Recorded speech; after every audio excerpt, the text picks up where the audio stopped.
أو لحوحات يكون أو لعناية تقرأي ይህ የጌታቸው ረዳ ንግግር የብልጽግናው መንግስት ወልቃይትን እንደ ድሬዳዋ የማድረግ ፍላጎት እንዳለው የሚጠቁምና ለዚያም የሚሆን ሙከራ እንደነበረ የሚያሳይ ነው። እንዲያም ሆኖ አሁን እየታየ እየተሰማና እየተሞከረ ያለው ነገር ወልቃይትን እንደ ድሬዳዋ የማድረግ ሳይሆን ድሬዳዋን ራሷን እንደ ወልቃይት የማድረግ ሆኗል።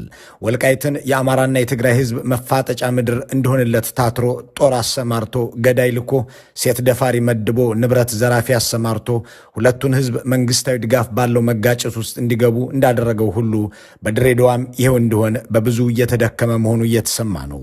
በህዝቦች መካከል ግጭት ካልተነሳ ሰውም ካልሞተ ሰላማዊ የሚባል አካባቢ ከኖረ ስልጣኑ ለአንድ ሐሙስም መሰንበት እንደማትችል ከተገነዘበ የቆየው ብልጽግና ድሬዳዋን እንደ ወልቃይት ሊያደርጋት ዋዜማው ላይ ይገኛል።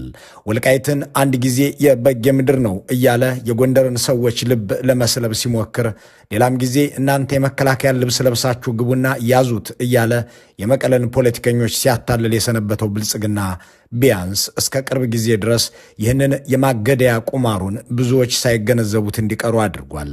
እናም